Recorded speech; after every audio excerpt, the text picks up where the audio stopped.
Yo, what up, Shmi and Dust? What up, y'all? If you're new, welcome. If you're returning, what up, though? Don't forget to rate, comment, and subscribe. You want to check out that freestyle boom in the description below. But here we go, another react video. Can you erase bad memories? I would just say no, because the neurons still holds it. I don't know, we'll see. That's scientifically, right?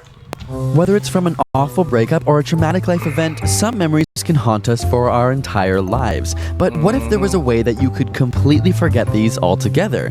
Can science erase your bad memories? Memory is an incredibly complex process. While scientists used to believe that it was like a filing cabinet and particular memories were stored in different sections of the brain, we now know this is incorrect. In fact, each memory is a brain-wide process. If you end up remembering this video, it's because the cells in your brain are being triggered and fired, building new connections and links and literally rewiring the circuitry of your mind. And this change is partially facilitated by proteins in the brain. So what if the proteins aren't available? Simply put, memories can't be made. Seriously, scientists have tested this by giving animals drugs that prevent these proteins from forming. As a result, the animals have no recollection of the things that took place shortly after the drug was taken. From this research, scientists actually found a way to target long-term memories for deletion. You see, every single time you remember a memory, your brain is once again firing and rewiring. In fact, each time you reflect on a memory, you are literally physically changing that memory in your mind. And each time, that memory is altered a little, reflecting your current thoughts. Remembering is an act of creation and imagining, meaning the more you reflect on old memories, the less accurate they become. And scientists have actually quantified this change. After 9/11, hundreds of people were asked about their memories of that dreadful day. A year later, 37% of the details had changed. By 2004, nearly 50% of the details had changed or gone missing.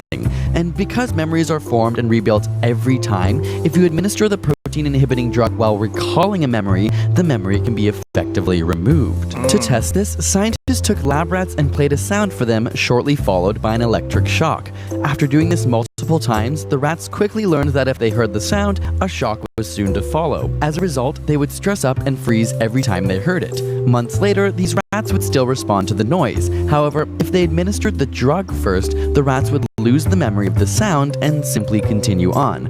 They had lost their memory of that specific noise. To be sure the drug wasn't just causing large-scale brain damage, scientists repeated these experiments with multiple tones this time. Both sounds would warn for a shock, and eventually the mice would fear both.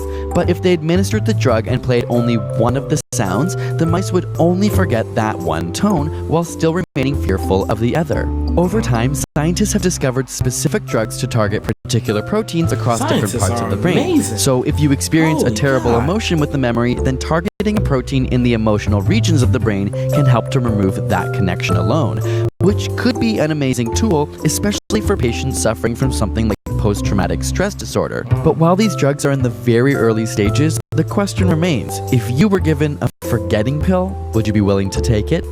Special thanks to Audible.com for supporting this episode and giving you a free audiobook of your choice at audible.com/ASAP. Audible is the leading provider of audiobooks with over 150,000 downloadable titles across all types of literature. We recommend the book Undeniable, Evolution and the Science of Creation by the one and only Bill Nye the Science Guy, who we did a video with on this channel a while back. You can download this audiobook or another of your choice for free at audible.com/ASAP. And with a subscription, you get one free book a month.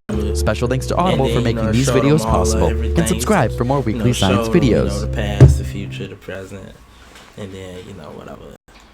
Anyways, long story short, he was like, alright, we gonna take your memory away, but we just gonna show you, at the end, a little piece of it, and flashed all the memories, and then right before they took it, he was like, no, I'll keep it. I'll keep the memories.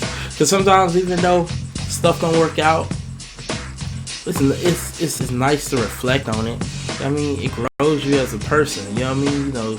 If you lose the memory of what you did, how do you know you're not gonna do it again? Because you don't remember. You know what I'm saying? So, oh my God, I don't want to remember that. Sometimes, I think the biggest thing is not about what happens to you, but how you deal with what happens to you. So just remember that whatever happens. I mean, I'm gonna go completely left with this, but say you have been sexually assaulted or raped, and of course it's not your fault. It's nothing you could have did to change or prevent that. But maybe by you having that memory, and I'm just trying to, trying to at least find something positive. You can relate to someone who have been sexually assaulted. You know what I mean? Like, yo, look, check it. You know what I mean? I understand, your uncle took you. I was taken by some random guy on the corner.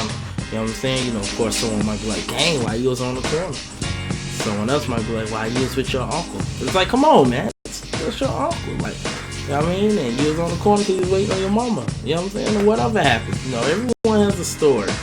And nobody deserves to be sexually assaulted, male or female.